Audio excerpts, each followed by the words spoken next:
Hello, that's another stream. The corruption is 1046. You can see here 1146 is the rarity that actually you have added 100 on the base plus the other corruption. You can see it here on the left corner. And we'll continue with this one. Just give me a second, I want to see how my stream is going on. I want to check it. History. Your videos. Live.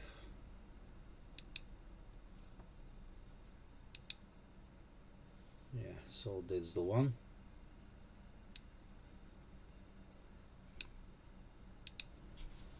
I want, yeah, so it's not bad, not good, not bad. I have voice, top left, okay.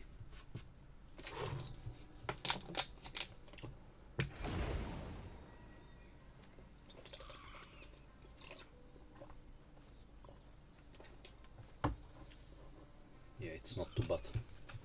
Okay. Let's concentrate over the stream.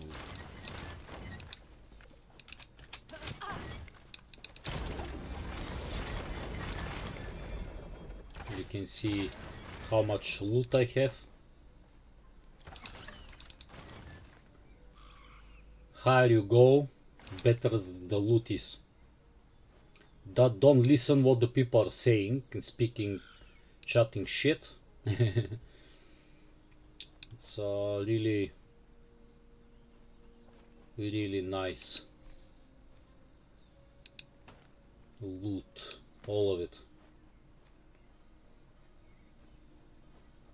Minion physical, minion spell, melee, physical penetration, melee, physical penetration. Okay, so that elemental needs to go. Cold, necrotic, multiplier, melee. Okay, I'll even craft now because this one looks funny. So that elemental damage, I'll try it to change. I need physical flat.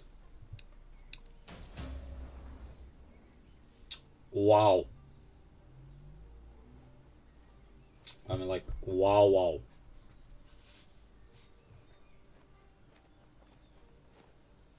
That's insane.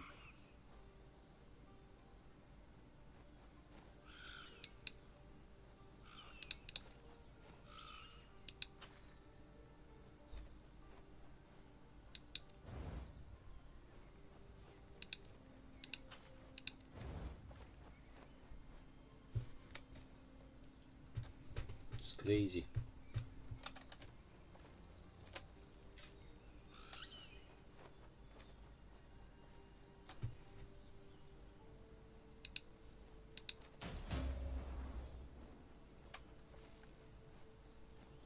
I've tried to lock it, doesn't happen. I can't imagine if I was. Oh my god. Scepter.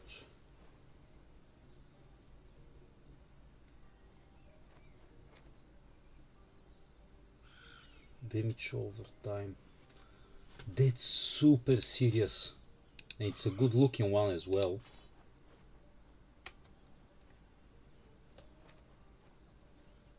That's not good. This is not bad.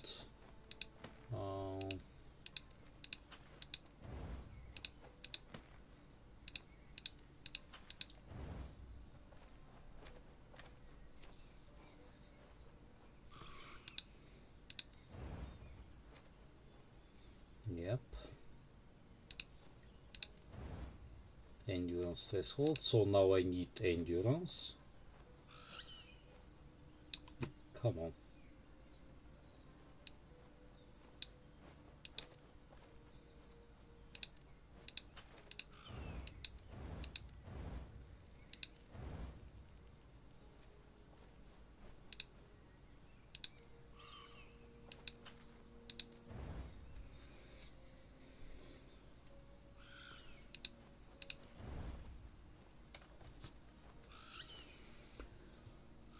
Not too bad.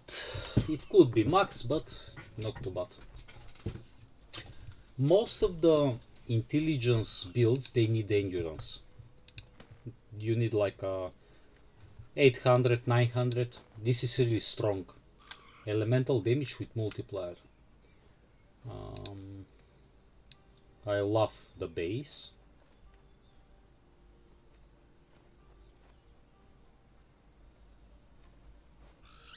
I can do it for cold.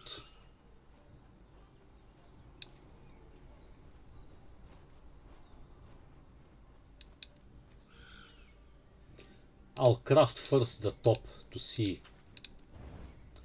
Yeah, chance to slow attackers. Plus freeze rate multiplier. But slow attackers? No. Void resistance.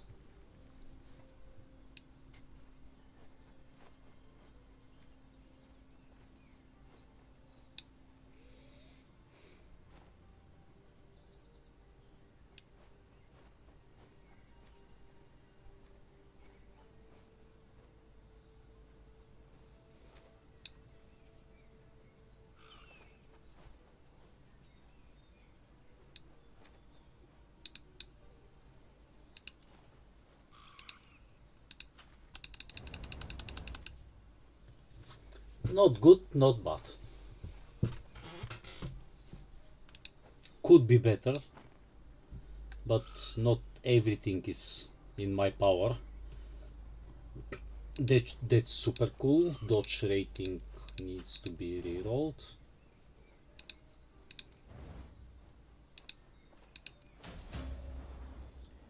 That's the best. Now I need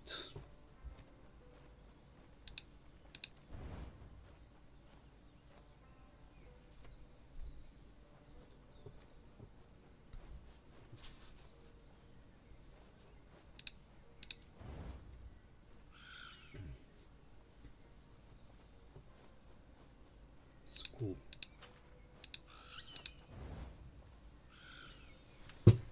I have failed it, but it's sellable. Around 4 million. Cold resistance, elemental resistance. No. Dodge rating, spell void damage. That void damage can go. Yeah, crit chance, it's not bad. Here, if I have dodge again,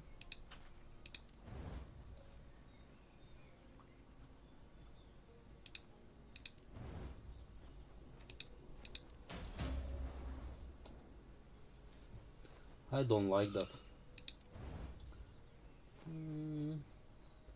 No.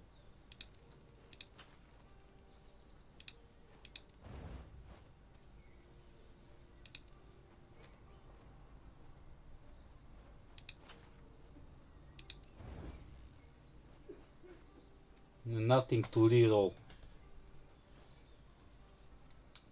Sad story. Could be better. Chance to shred with dagger, it's not bad. Stun, it's not good. You're not stunning.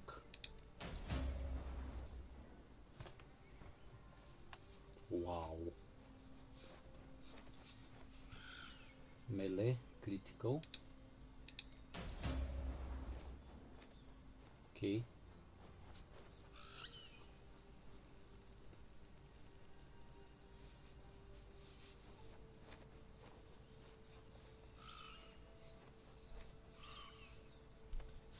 I'll leave it like that because I don't know.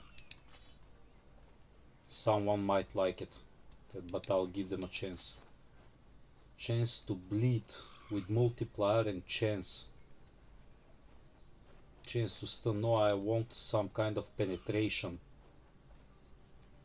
Then the base of the sword is elemental, so any penetration elemental.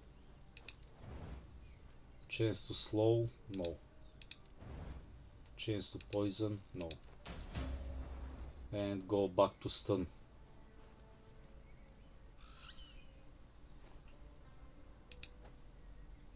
awkward.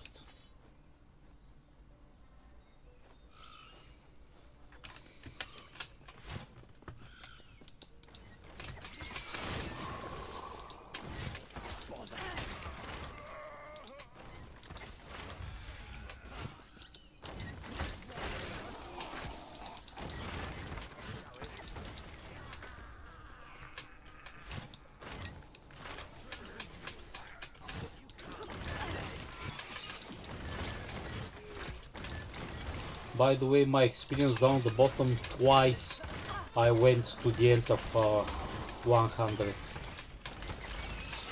This is a third one.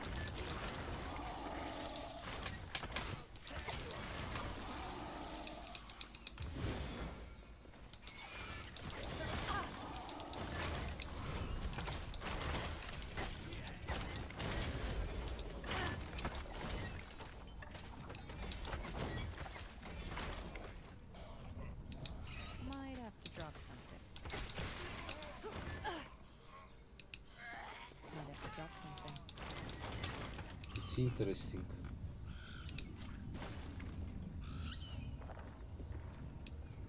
No? Yeah.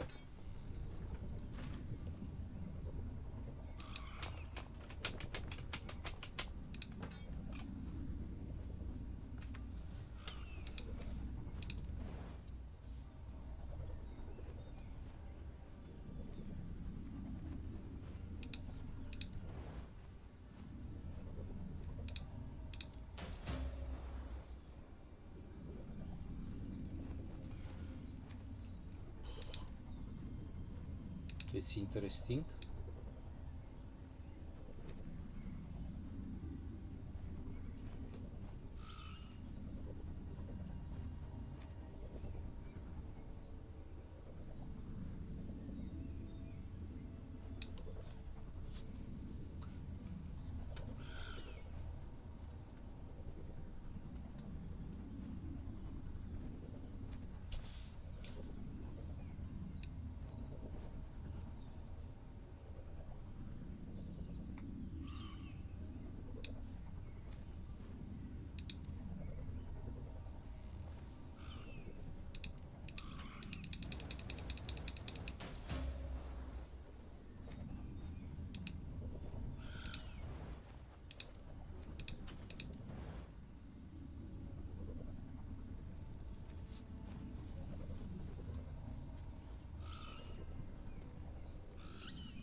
Really bad.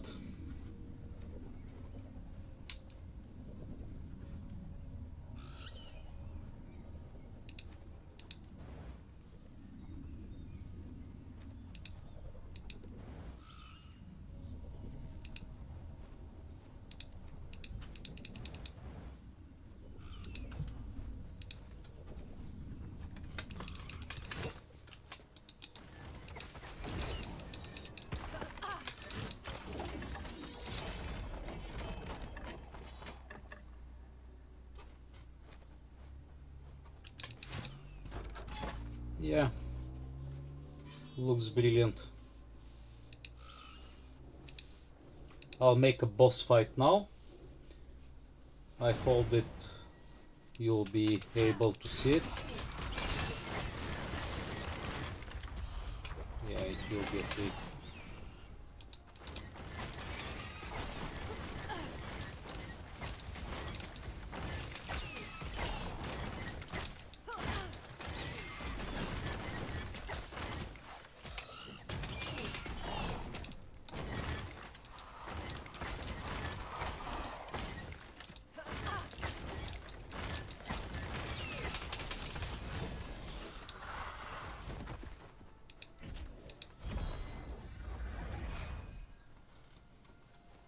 That is bad.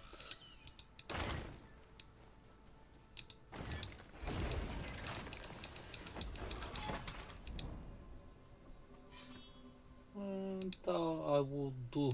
Oh, actually, I've lost one. Interesting.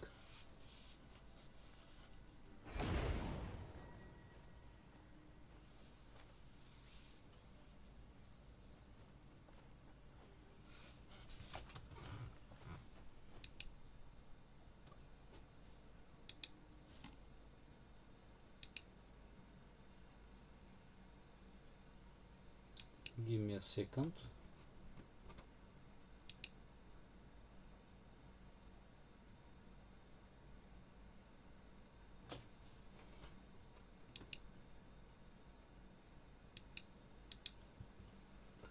That's not bad, not bad.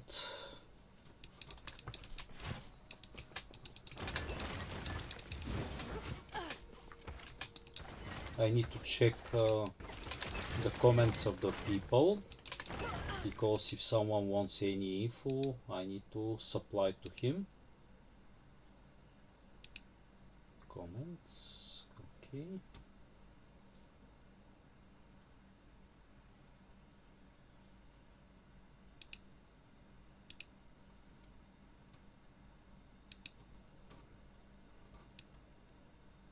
Interesting. I don't know. Anyway.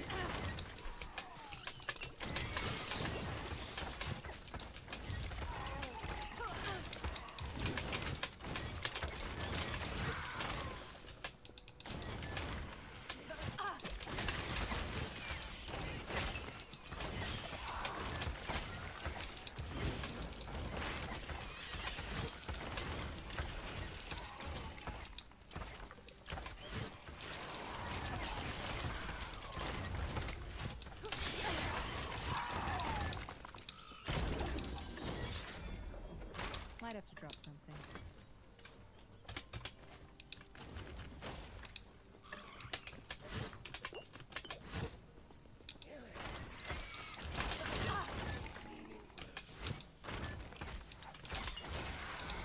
Might have to drop something. Melee fire, melee Might have void. to drop something. I don't know what it is, but I won't check it. Might have to drop something. Okay.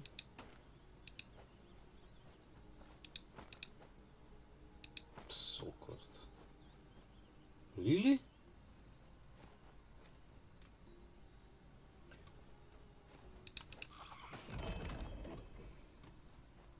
Might have to drop something.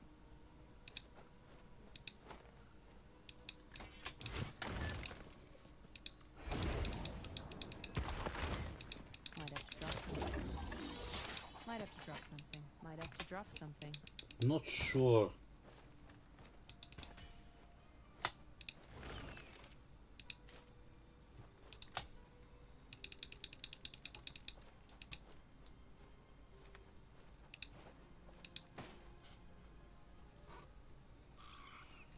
That's naughty.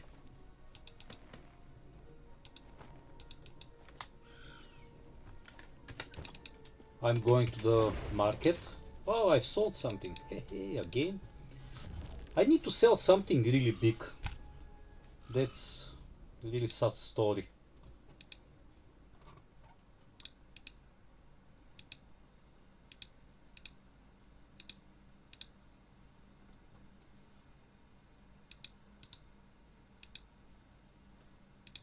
Not happening.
I don't know how to make a link. Aha.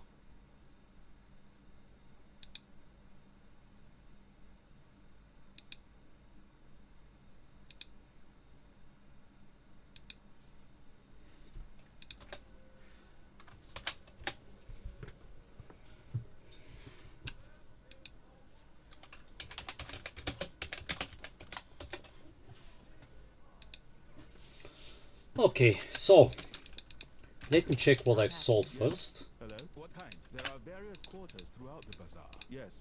Hello? Maybe it's something cheap again.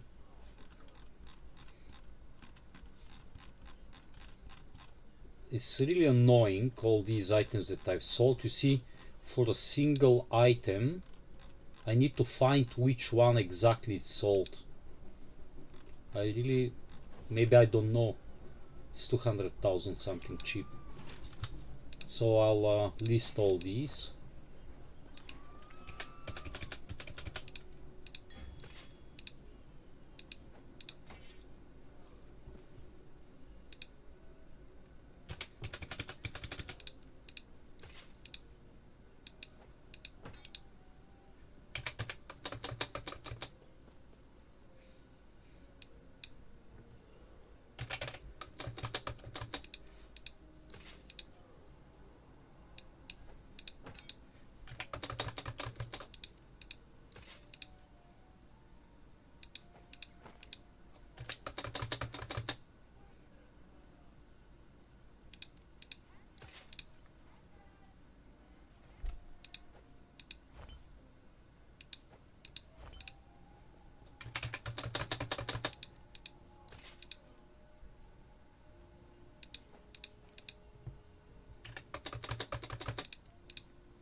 Yes. Hello?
Yes. Hello. Just a last check. Sometimes exactly when I go, I'm selling something. So let's concentrate over the farm.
Okay, so if someone wants anything, I'll help them. I'm just checking their reactions in general. You know, different people, different opinions, different way to have fun. We're all different, and I respect that. So, sadly, I need to push a little bit harder if I want to do 1100 is my target today, so it's 54 more for today.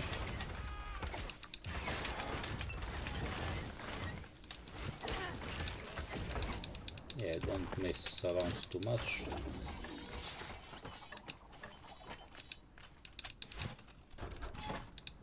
I love this sword. And on the left side there is a ring as well.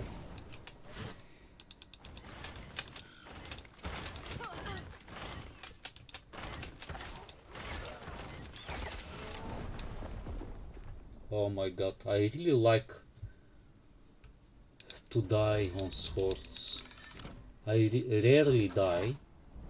I don't know how it happens always on swords. Maybe the layouts are one idea different. Whatever.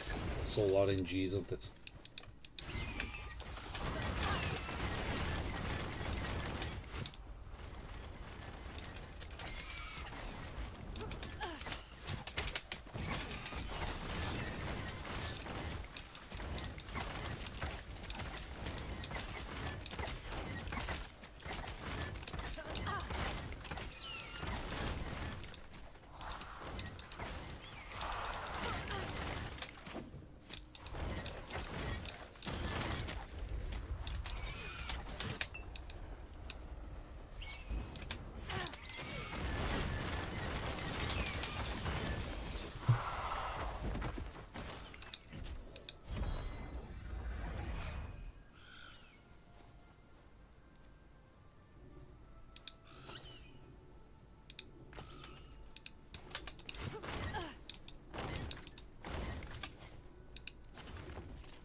Jungle Queen.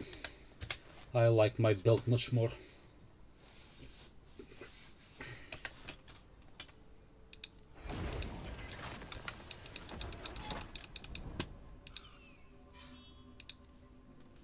So, oh.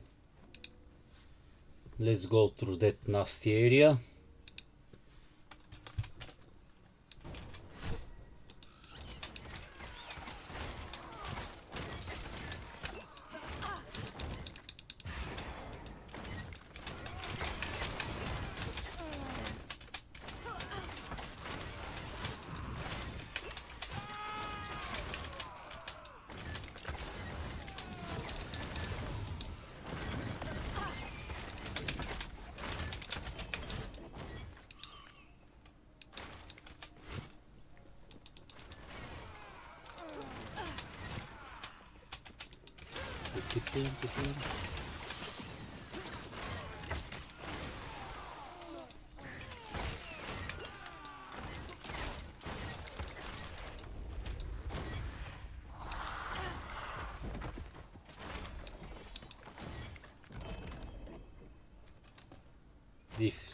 If it's some kind of really strong shield, then you can. Wow, 1 2 3 4, wow,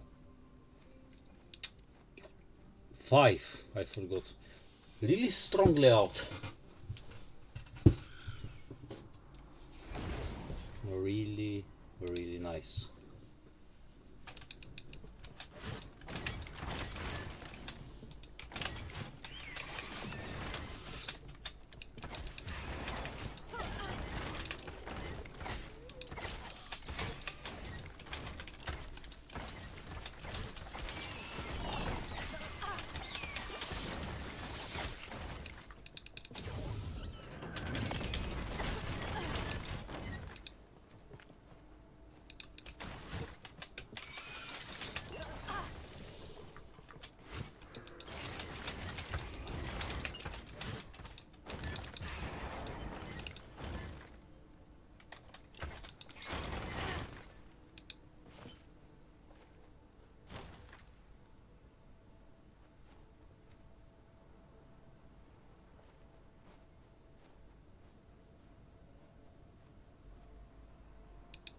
Interesting. Bow attack speed 20%. I'm thinking that maybe I can work on a bow build. Or some crazy bow build.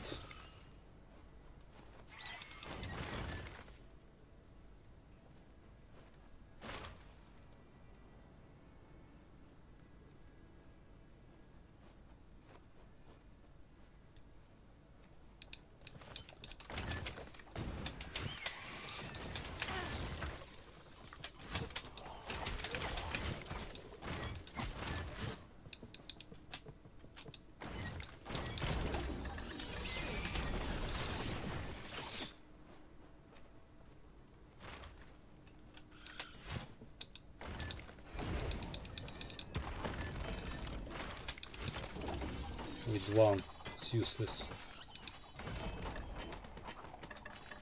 This one is useless on that roll as well. 130, it's lots of money. Yeah, I'll go there.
you can see how fast actually the NPCs are.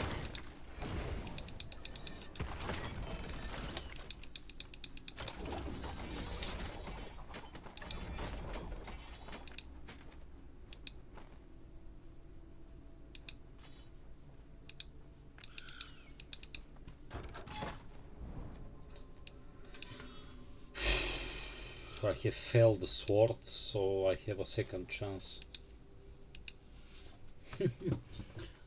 I don't like to go on one side.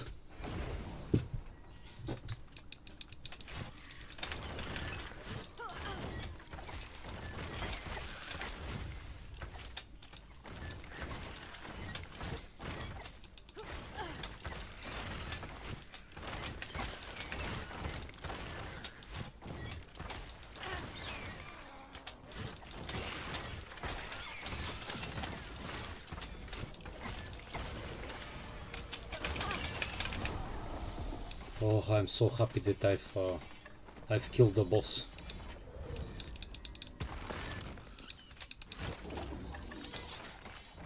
I just don't like to repeat. Who likes? Now I need to get serious in here. I don't want to fail it again. Like I said, it's RNG, so I've been lucky to have so many options to loot. It would be a shame to fail the both swords.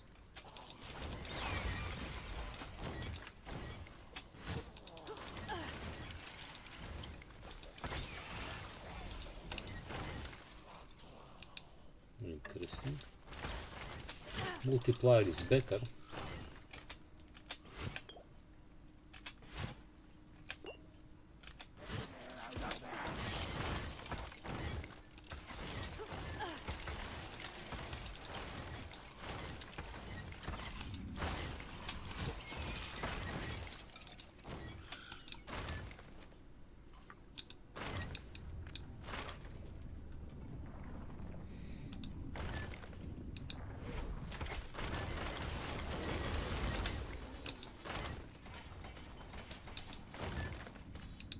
Might have to drop something.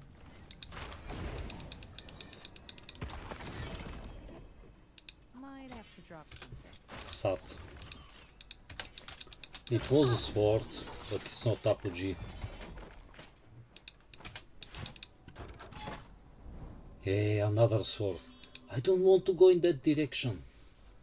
But anyway, that's why I'm actually playing it in here on this side.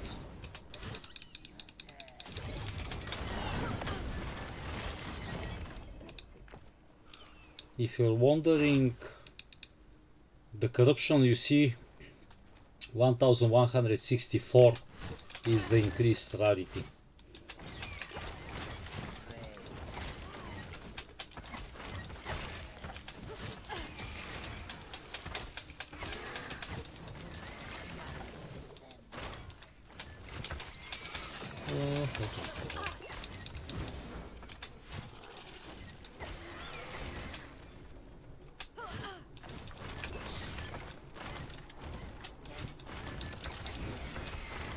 I like movement speed or regen from these pilots.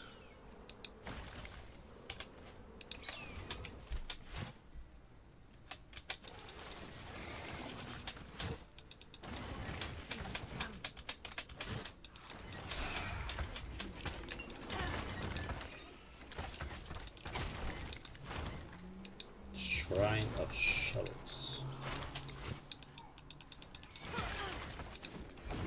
I'm not opening the boxes. My favor is nearly max. It was max, but I've sold a bulk of items and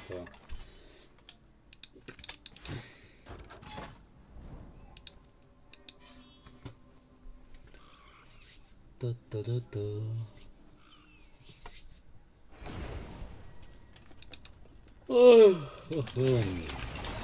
Sleepy.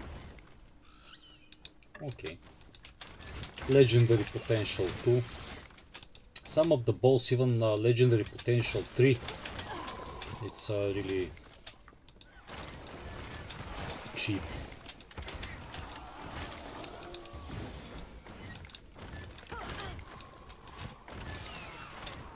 That's my favorite box.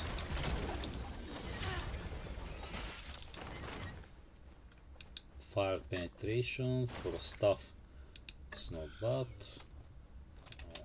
Not interested.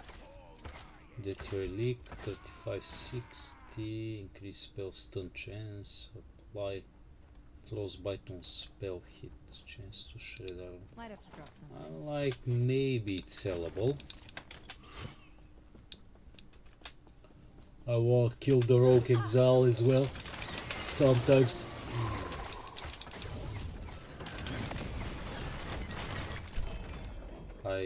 I like this. Oh, nice.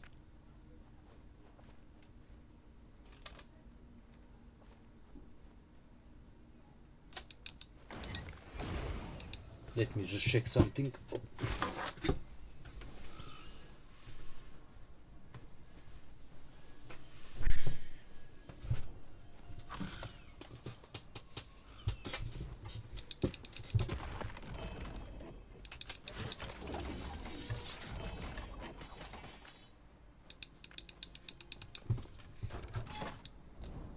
Okay, so now I would say your targets in here for my build, you need these rings because they're any unique items, and you need legendary potential.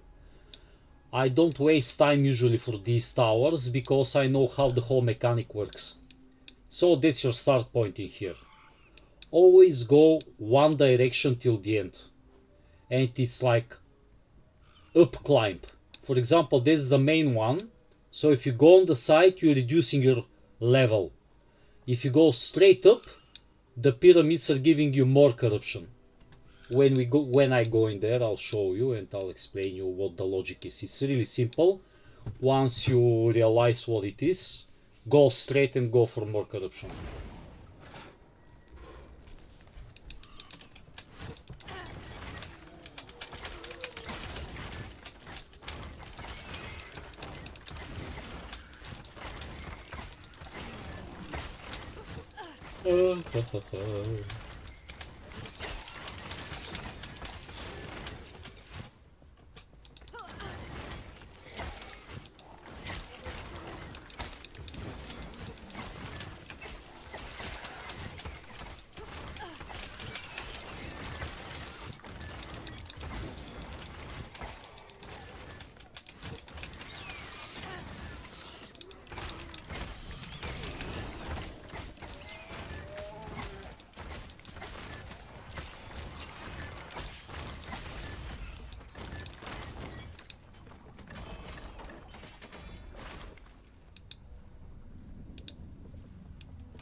Okay, so I'm going to this. I don't want to miss any chances. Obviously, this local map is really strong and it's really nice.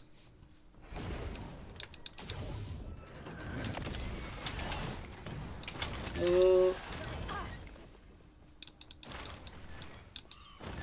oh, oh. Might have to drop something. Low roll zombies.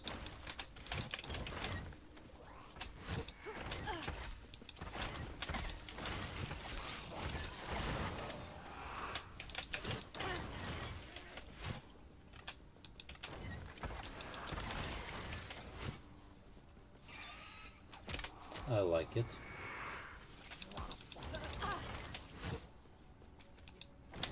These cold projectiles are super strong, so be careful with them. Fire penetration is cool. Mana regen is not bad. Melee physical. Another one.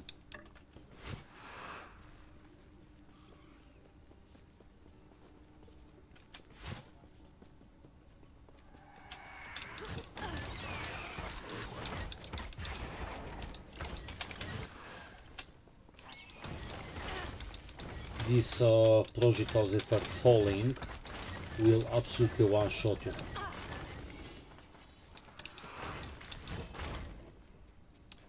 This is but, and but. Hey, and again on the ring. I was thinking that I've done it, but I forgot that there is one more point down, and it's all about the loot. I like to fail like that.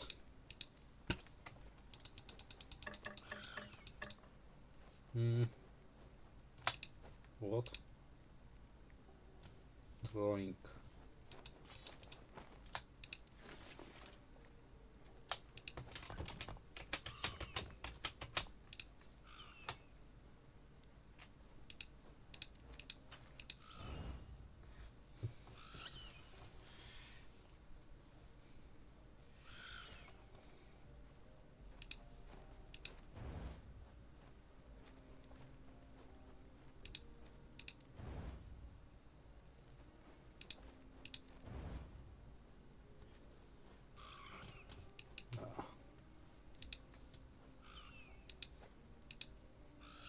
Throwing attack speed, I need throwing damage. Poison damage.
That's not too bad.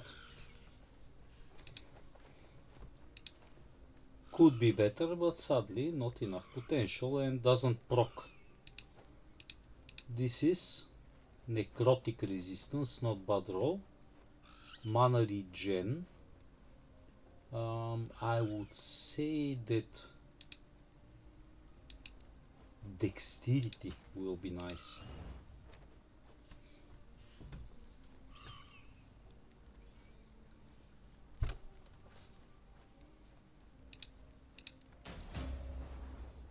Even better, even better.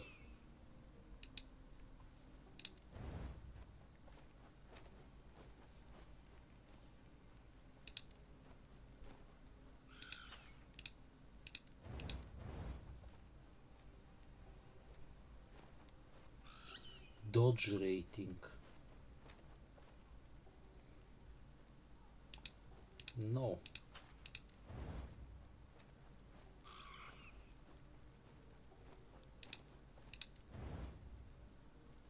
Maybe. Necrotic and Void. Why not? Might be sellable. Because it's a huge mana regen.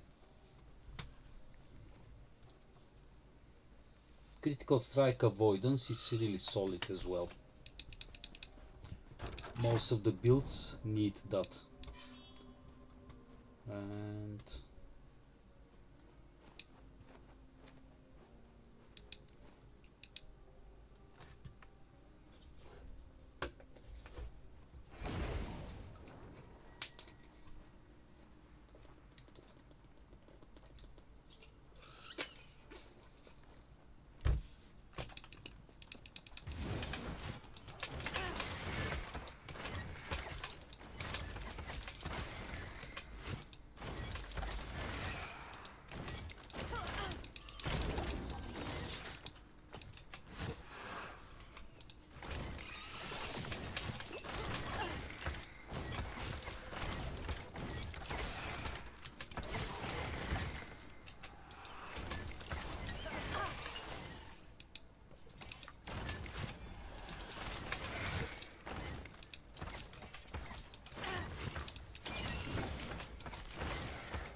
Wow.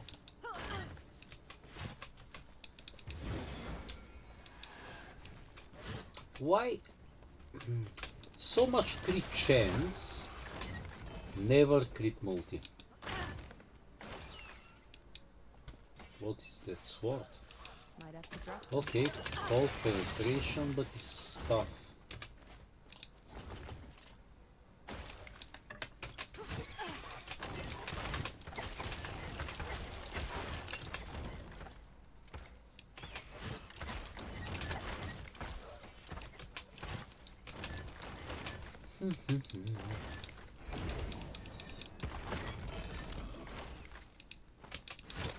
This relic tire 3, I think, plus it's super expensive.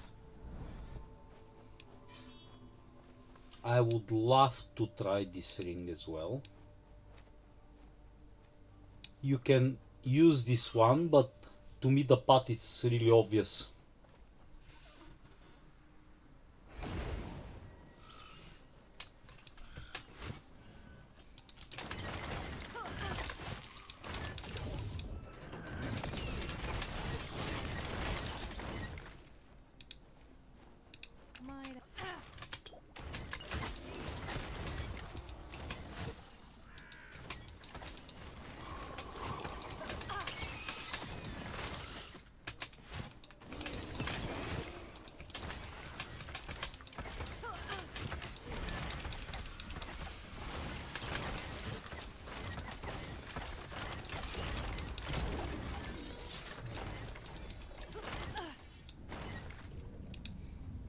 Might have to drop something.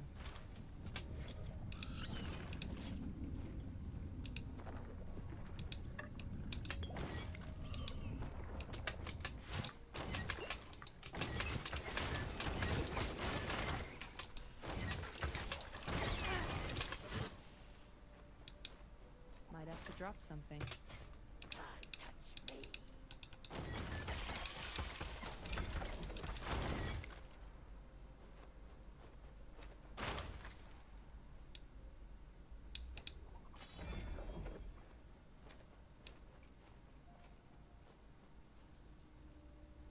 Might have to drop something.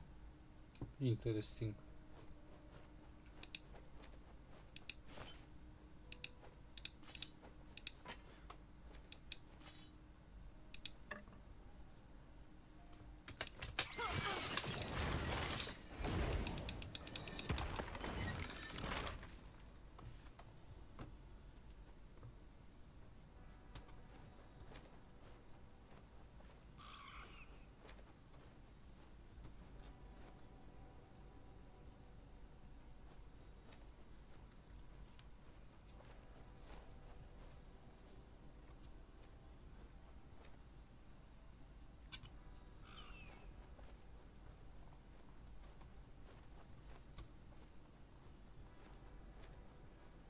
Might have to drop something.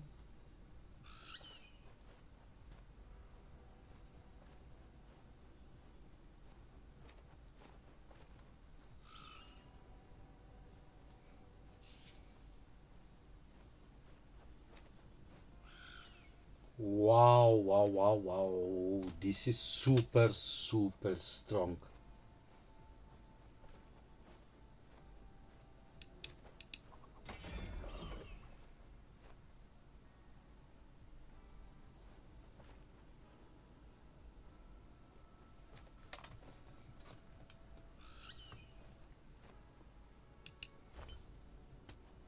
Might have to drop something.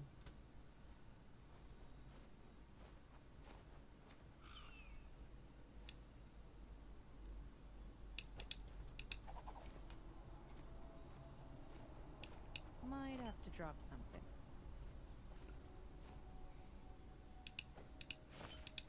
This is so awkward.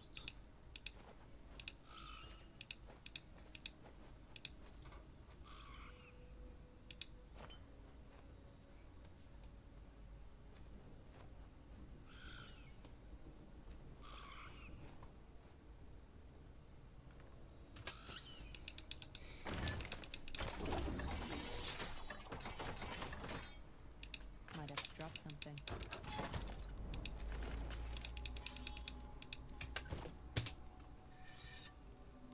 max favor. No point me to waste it.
That cold, oh my god. That was nasty.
Crazy.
Drop something.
It's not really often one area to destroy me so much.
Oh my god, that's not good.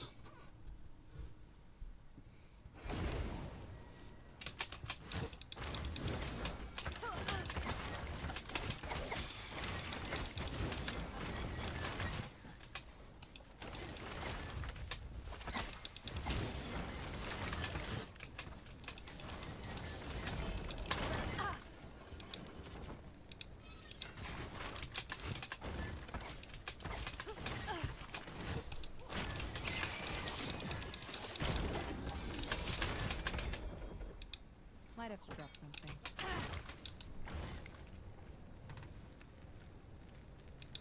Might have to drop something.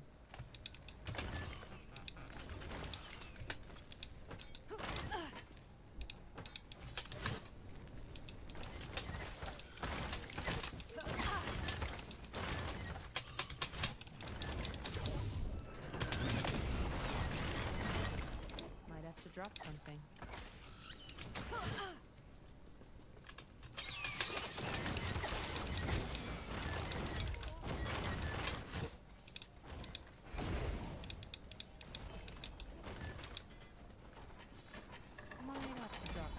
Drop something.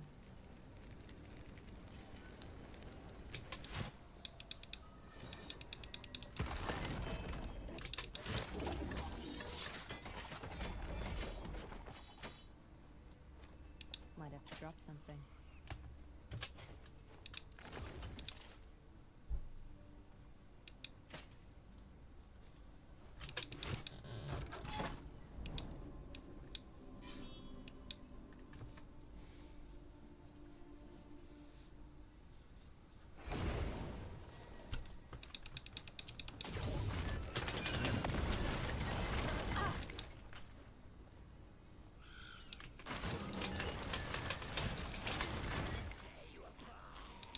Might have to drop something.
That's ridiculous.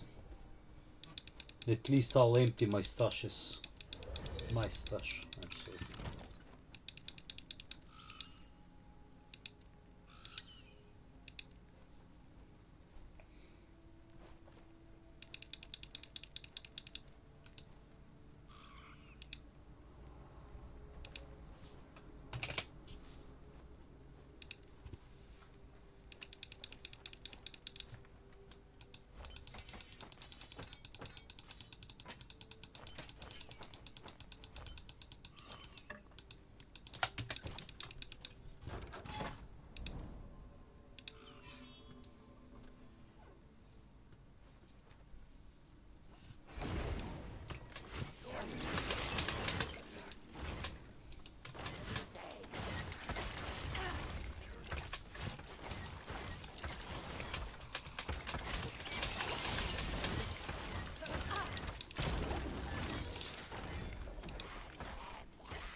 It's getting really awkward.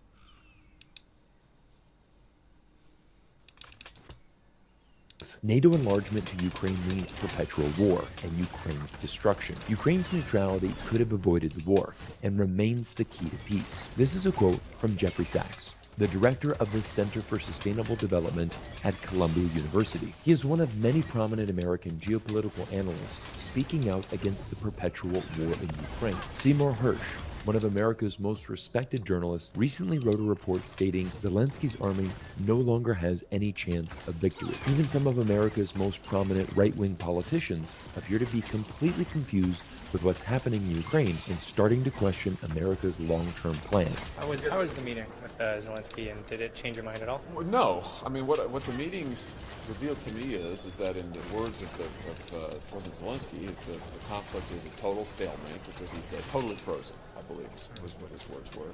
Which is also what the administration told us yesterday. The administration told us yesterday they want to spend $100 billion more, our money, more, over the next year in the hopes that it will remain a stalemate. Which leads me to ask, what is the goal here for the United States? I mean, what is this administration wants to do? I have no earthly idea. They used to say victory, victory, victory. Now it's stalemate forever. In fact, yesterday Milley said there will be no military victory.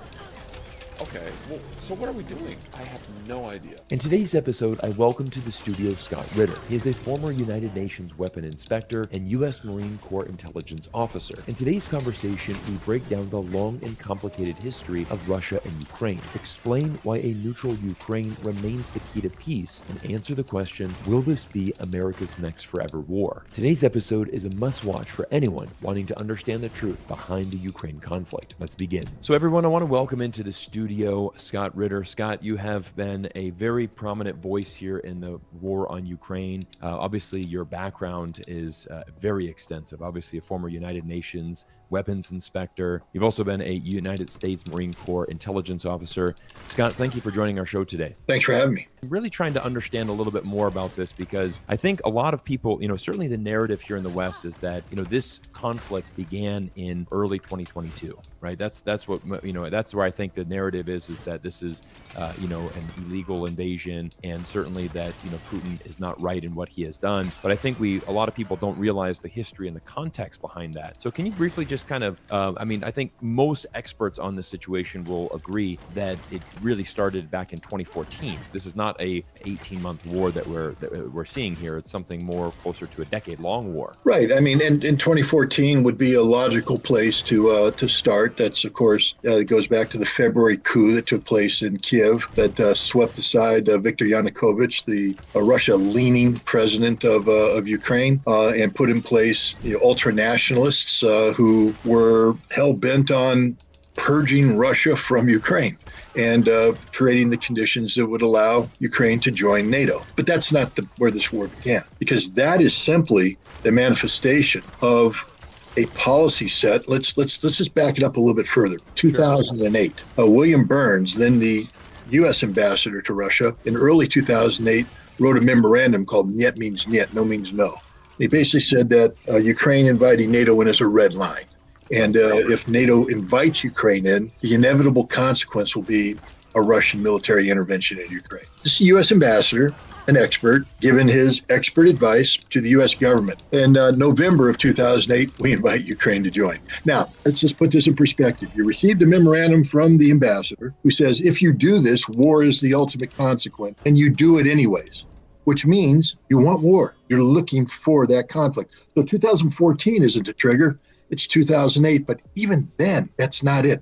We got to back up even more. Now let's go all the way back to 1945. In 1945, World War II ends. Nazi Germany is defeated. There was an organization that ran intelligence on the Eastern Front, headed by a general named Gehlen. Gehlen, a Nazi, by the way, whose forces committed horrific crimes, should have been arrested, found guilty, and hung with the rest of the war criminals. But instead, because he was running a network of stay-behind agents, the largest number of which belonged to an organization called the Organization for Ukrainian Nationalism, headed by a guy named Stepan Bandera. So Bandera has been fighting with the Nazis from day one. In fact, if you go back to July of 1941, when German troops rolled into Lvov, the city of Lvov, today it's in western Ukraine, it was the Banderas that went in there and massacred thousands of Jews that day. It was Banderas that pulled the trigger at Babi Yar, killing tens of thousands of Jews. It was the Banderas that slaughtered 110,000 Poles in 1943, 1944 to make to create the conditions for a genetically pure Ukrainian homeland. And they slaughtered hundreds of thousands of Russians as well. They view themselves, the Western Ukrainians, as Aryans, supermen, just like the Germans, just like the Nazis, who they were fighting for, on the side of. And even though the Red Army came in and pushed the Germans out, about 150,000 Banderas fled with the Germans. Tells you who they're linked to. But about 200,000 stayed behind, loyalists. About 30,000 of those were fighters. And they're carrying out a resistance. And that resistance is being controlled by the Germans. But when the war ends, the Galen organization is taken over by the OSS, the Organization for our Office of Strategic Studies, which morphed in 1947 to the CIA. Right. So the CIA is running Galen, who's running Banderas, to carry out a covert war against the Soviet Union in Ukraine and Poland, using the Banderas to do this. And this is a very bloody conflict from 1945 to 1954. In the area of 200,000 people died, including 40,000 Russian soldiers. Now, remember, in Vietnam, it took us a decade to lose 58,000 guys. So in 8 years, the Soviets lost 40,000 guys. It tells you this isn't just simple, bandits running around with guns shooting people. This is a war, straight up fight, a firefight, a lot of dead. But the Soviets prevail. Now, what happened is about 150, 200,000 of these Banderas were captured and sent to the Gulag. The others fled to Germany and to diaspora in the United States, Canada, Great Britain. In diaspora, the CIA continues to fund these people. They fund them to carry out propaganda inside Ukraine. Now, in 1956, Khrushchev released the Banderas out of the Gulag and they returned to Ukraine, where with the CIA money, they begin to infiltrate society, working their way up the ranks till 2014. It's a continuum. The United States has been trying to dismantle the Soviet Union, now Russia, using Ukraine as a vector to achieve that since 1945. This current war began in 1945 because this current war is a war between the United States and Russia using Ukraine as a proxy. Right. That's a fascinating insight. I had no idea about going back to 1945 and all the history behind that. So thank you for providing me and the viewers here today about these insights and how complicated the situation is. I want to just kind of ask you a question that I think would be a very popular question here asked in the United States. For example, I think many people are saying if Vladimir Putin were to simply just withdraw his troops, if he just withdrew, that would be the easiest way to end this conflict. Why is that, from Russia's perspective, are they substantially winning this war? Because what I'm trying to understand is, here in the United States, there's a gray area of war, right? It's always very difficult to get the truth of what's happening on the ground. As far as we know, every day Russia's getting weaker. Every day Vladimir Putin is losing power. It certainly doesn't look like he's going to win. And the simplest solution would be for Vladimir Putin to withdraw his troops. What is your response to someone that would use that statement? Well, again, I'd say let's go back to the beginning of the active phase of this war. The war actually goes back to 1945. Right. Or at least the intent to get rid of Vladimir Putin. Because this is about regime change, straight up. This war is about getting rid of Vladimir Putin, which right off the bat, discerning listeners should go, if the war is about getting rid of Vladimir Putin, why would Putin give up short of victory? Wouldn't that be mean that he's empowering them to get rid of him? You're right, because this is an existential war. Vladimir Putin and Russia's never going to give up. 2014 comes along. Prior to that, we go back up a little bit further. I think in 2005, Vladimir Putin gave a speech. The interesting thing about Putin, I've been studying him from day one. The moment he came in, and I listened to all of his speeches. I watch his videos as he meets with people. I read his policies. I read everything about him I can. And in 2005, he gave a fascinating presentation before the Federal Council, sort of their equivalent of a joint session of Congress. And in it, he gave a speech that's been widely quoted, or should I say misquoted, here in the West. The misquote was the greatest tragedy of the last century. He actually said it's one of the greatest tragedies of the last century. And then he went on. He said, because overnight, tens of millions of Russians became homeless. Tens of millions of Russians became homeless. And then you go on and he finishes the speech. And basically what he says in that speech is that he is the leader of the Russian nation. And the Russian nation isn't defined by the borders of the Russian Federation. The Russian nation is defined by the Russian people. Right. And the Russian people aren't defined by being Slavic. Russian people are defined by a common heritage, a common culture, a common religion, a common history. And so there's tens of millions of people who previously looked to Moscow for leadership, who now are homeless. They've been disowned. If you're a Russian living in Latvia, you're disowned. Lithuania, you're disowned. Ukraine, you're disowned. He is the leader of the Russian nation. So his job is to look out for these Russians who, through no fault of their own, found themselves disenfranchised, homeless. It's his job as the Russian president, the president of the Russian nation, to look out for them. So now we come into 2014. The Maidan coup takes place. In and of itself, not a trigger for war. I mean, Is Russia happy? Of course not. But are they going to invade? No. First of all, this coup empowered the Banderist element, that CIA-funded activity we were talking about. It wasn't just by accident. Remember, Victoria Nuland, who is prominent today as the Deputy Secretary of State. At the time, she was an Assistant Secretary of State for managing that part of the world. And she had that infamous phone call where she said, F the EU, but she also said, my boy Yats. And she talks about Yats and his relationship with a certain organization, the right sector, Sloboda Party, Nazis.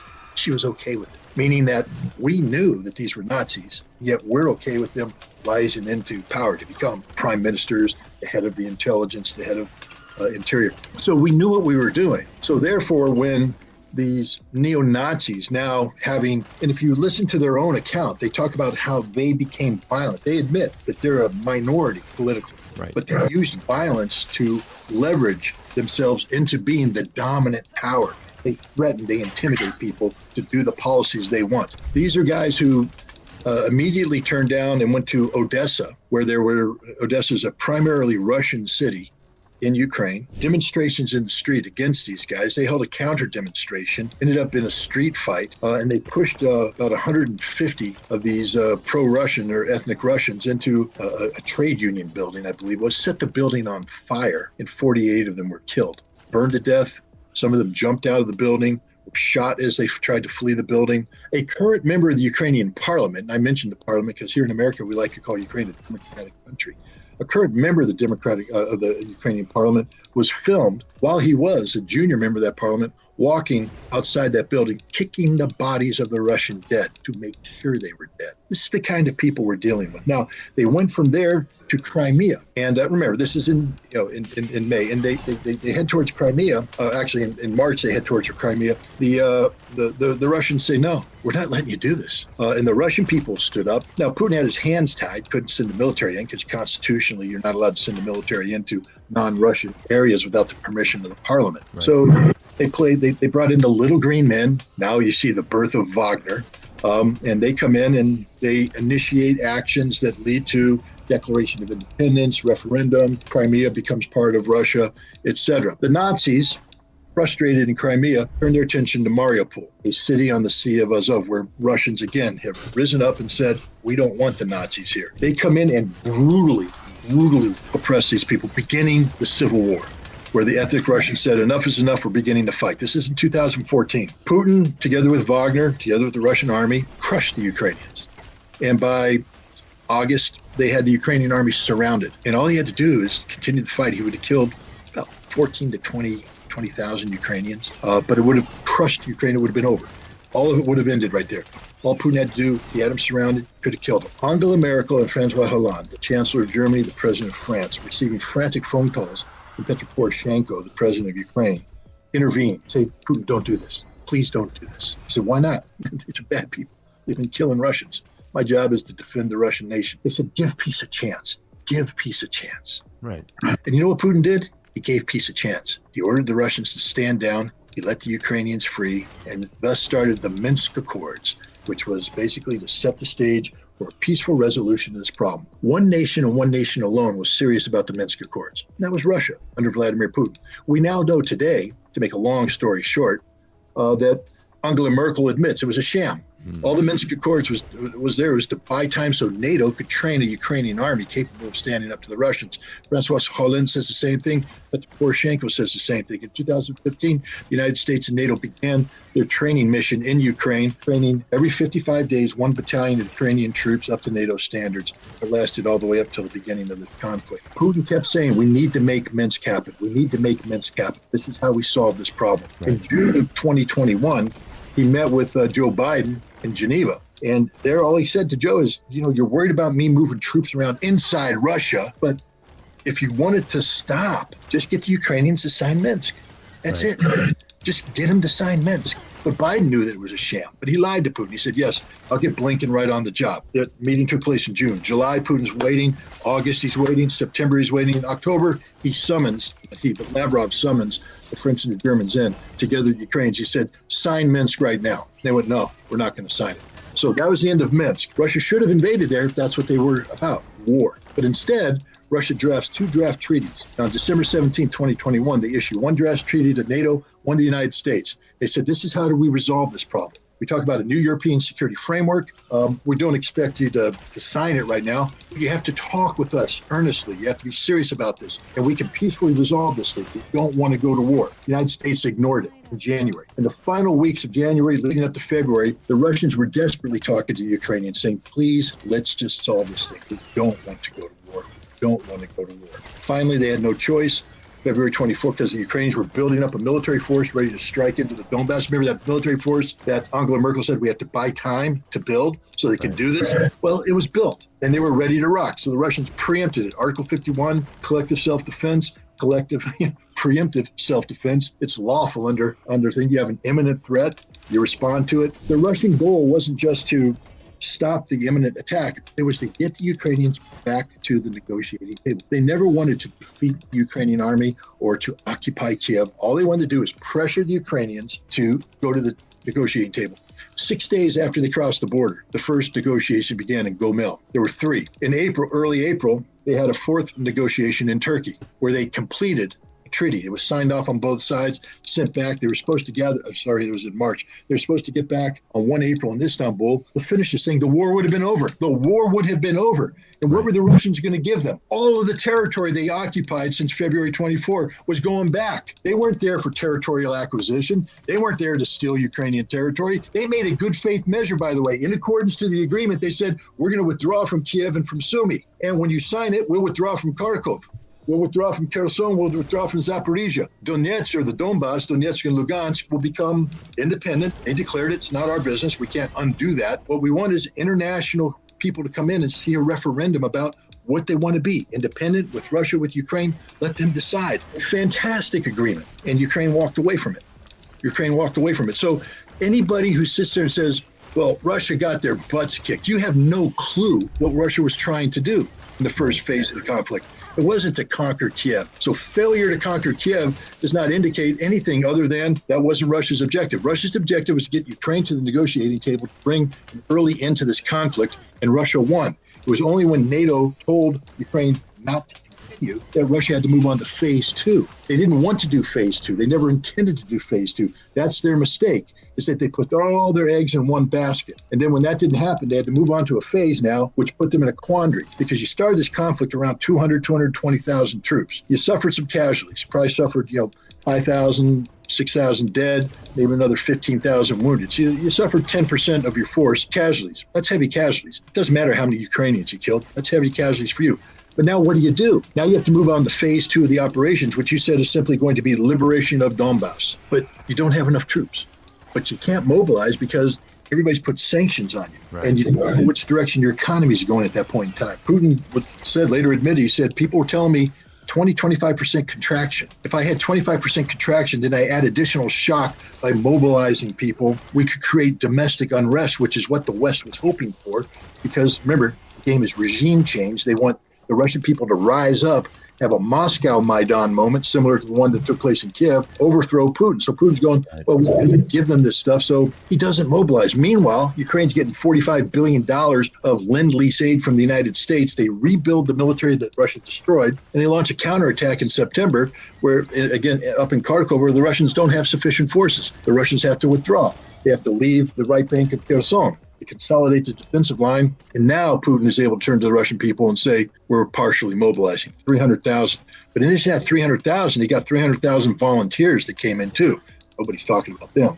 And in addition to that, they went through a couple iterations of standard conscription, where of the 120,000 guys they brought in, about 60,000 of them signed contracts. That's 120,000. So basically that's 720,000 men. In addition to the 200,000 he has, you're just under 1 million men dedicated to this conflict. That's the army that Russia has built up. Meanwhile, Ukraine has lost 80% of their 246,000 they started with. They got an additional 80,000 mobilized. They lost 90% of those. We just mobilized another 80, 90,000. They lost 71,000, 80,000 of those, and they got nothing left. So again, we come to the point, why would Russia stop? Russia has everything going for it. Russia's winning this war. Russia's not losing this war. They're not running out of ammunition. Their defense industry is chugging along, running 3-4 ships. They're producing more missiles, more ammunition, more helicopters, more tanks. Meanwhile, in the West, we can't produce enough ammunition to supply the Ukrainians. Right. We can't produce anything. We're giving them old tanks. Right. Again, I come back to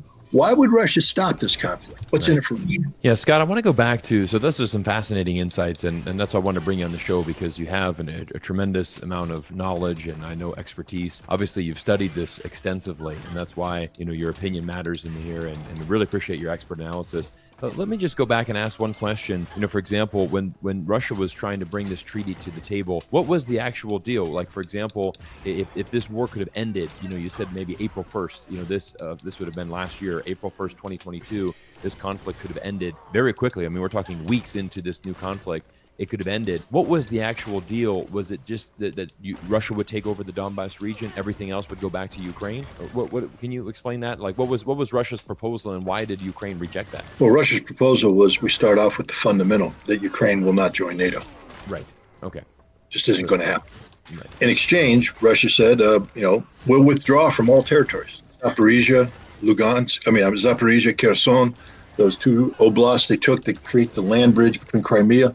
Give it back to Ukraine. The Donbass problem is they declared independence. Russia recognized that independence. Russia can't undo that. You can't unring the bell. That's sovereignty. Right. So Russia said, with the Donbass, we'll withdraw our troops from the Donbass. We'll make it a demilitarized zone, but they have to be able, under the course of United Nations principles of self-determination, there will have to be a referendum. Right. It'll be monitored by the West. All the Ukrainian citizens who fled come back. Everybody votes, and we'll let them decide what they want to do. Right. Hands off, their problem. The other territories that we took, Kharkov, Sumy, Kiev, all back to you. We leave all Ukrainian territories. You can't join NATO, but we're willing to work with you on creating security guarantees. Right. With Turkey, with the European Union, with us, the United States, whatever. It's just not going to be NATO. You're not going to be a member of NATO. Right. But you have security guarantees, etc. And there it is. And 400,000 Ukrainian men would be alive today. 20 million Ukrainians wouldn't be homeless. Wow. Imagine if the Ukrainians had taken it. Now, they were pressured by NATO not to take it, but it wasn't a bad deal. Oh, the other thing about the deal, too, is it said, well, Crimea will always be Russian. We recognize Ukraine's historical connectivity to it, and we're willing to work with the Ukrainians to come up with something where Ukrainian interests are protected in Crimea and that Ukraine has a say. Meaning that, while we govern, we're going to invite you in and let you help the Ukrainians here, let there be Ukrainian culture. I mean, I have to be honest, when I saw it, it sounded almost like a surrender document with the Russians surrendering. Right. But what it proves is that the Russians were never out to get, an ounce of flesh from the Ukrainians. They just wanted that Ukraine not join NATO. They really didn't want Ukraine into NATO. And that obviously is how this entire thing really started. I mean, we, for example, two very prominent voices: Jeffrey Sachs, a professor from University of Columbia, obviously John Mearsheimer from University of Chicago, two very outspoken experts who have also said the same thing. I want to read something from a recent article from Jeffrey Sachs. He writes, "The Ukraine war will end when the U.S. acknowledges a simple truth. NATO enlargement to Ukraine means perpetual war and Ukraine's destruction. Ukraine's neutrality could have avoided the war and remains the key to peace. The deeper truth is that the European security depends on a collective security as called for by the Organization for Security and Cooperation in Europe, that is the OSCE. and not a one-sided NATO demands. So that's certainly what Jeffrey Sachs believes, right, is that the key to the end of this conflict would be Ukraine neutrality. And I know that John Mearsheimer had given a very famous speech back in 2015 predicting exactly this, is that if we continue to push NATO and we want Ukraine to be part of NATO, it will eventually end in Ukraine getting wrecked, which of course he was very correct in that presumption. Now, recently, John Mearsheimer has said that he believes that the end of this conflict is a potential of like a demilitarized zone, something very similar to North and South Korea, a DMZ zone set up where, you know, there can eventually be a potential ceasefire of some sort, and that, you know, a new territory will be drawn. What are your thoughts on that? I mean, you know, comparing kind of Jeffrey Sachs' analysis and John Mearsheimer's. I mean, you have pointed out very clearly that, you know, it's obviously very clear Putin is not going to withdraw. I mean, there's no, you know, when you've gone this far, it doesn't make sense for him to do that in his perspective. I mean, he's not going to withdraw at any time. How do we get to the end of this? That's where I'm really going with this. What is the most logical conclusion to this war, given kind of Jeffrey Sachs, Mearsheimer's thoughts? What are your thoughts, Scott, your expert opinion? Well, first of all, let's start by saying it's not Putin is never going to withdraw. Russia's never going to withdraw. Right. We have to stop talking about Putin. He's the president, and he, of course, is the executive, and this is Russia we're talking about. This is it's so much more than one person. And the reason why I bring that up is Putin can't withdraw. I'll just tell you right now, legally he can't, because Kherson, Zaporizhia, Donetsk, and Lugansk, the four territories, are now part of Russia constitutionally. The Russian parliament, the Duma, has spoken. The Federal Council has spoken. Russia has spoken. Putin doesn't have the authority to go, let's withdraw. Can't do it. So any notion of Russian withdrawal from the territories is just absurd in the extreme. It just isn't going to happen. That's the price Ukraine paid for listening to NATO back in April or March of 2022. Shouldn't have done it. Fatal mistake. Frozen conflict, DMZ. Again, what does a DMZ mean? Now, from the Russian perspective, there will be a demilitarized zone of some sort. There's no doubt about it. But it's not going to be the DMZ of two sides that have boxed each other into exhaustion, where they both sit there and say, we need this to stop. No, it ends with Russia putting a gun to Ukraine's head and saying, you will remove all your military forces that we allow you to retain, ones we haven't killed or destroyed. Because understand, demilitarization means denatofying. All this NATO equipment that's going in either gets destroyed, turned over to Russia, or leaves. None of it stays in Ukraine. That's just a statement of fact. Russia will not allow anything like that to happen. But Russia will also insist that because Ukraine has shown a criminal tendency to shell Russian civilian areas, Ukraine will never again be trusted to have any military force within striking distance of the Russian border. So there will be a demilitarized zone, meaning Ukraine can only patrol that area with police, maybe some border guards, but no military. Whatever the Ukrainian army is, it will not be allowed in that area. So there could be that kind of demilitarized. Now, the question is, where will this zone be? Right now, Vladimir Putin, the leader of Russia, has made it clear that he is content with defending Russia as it currently exists, that the war could end today if Ukraine, basically agrees to Russia's terms, which, while strict, are pretty fair. Demilitarize, get rid of all the NATO stuff, never again join NATO. You'll be permanently neutral. You're going to have to denazify, which means you're going to have to pass constitutional changes that outlaws the Banderist ideology in any political party that affiliates with the Banderists. You have to purge them from society. You have to arrest the war criminals, turn them over for tribunal. There will be a demilitarized zone. Like I said, you'll be out of striking range. Whatever system you have can't be, if it can be fired at maximum range, that maximum range can't allow it to hit 1 inch of Russian territory. That could end today. Now, if they want to continue the fight, then they run the following risk: that Russia will take the city of Kharkov, that Russia will, which is a primarily Russian city, that Russia could take the city of Dnipropetrovsk, primarily Russian city, working down. Mykolaiv could fall to Russia, then Odessa. And once these cities fall to Russia, Ukraine will never get them back. And so now the demilitarized zone is, threatens to push Ukraine into this tiny little bubble of non-existence. And that's the risk here for Ukraine to continue this fight. Because let me just make it clear, Russia will not quit this fight if Russia wins. In the terms, while Russia hasn't formally articulated it, what I'm telling you right now is what I can discern from the various speeches of Russian officials and people I've talked guys, to. Once if Russia takes Odessa, Ukraine will never get Odessa back, which means Ukraine has lost the Black Sea coast. This is the reality of it. So for all those people who promote the continuation of this conflict, a forever war, all you're doing is guaranteeing that Ukraine will cease to exist as a nation state. The best chance Ukraine has of surviving as a nation state right now is to terminate the conflict today on Russia's terms. To save a lot of lives,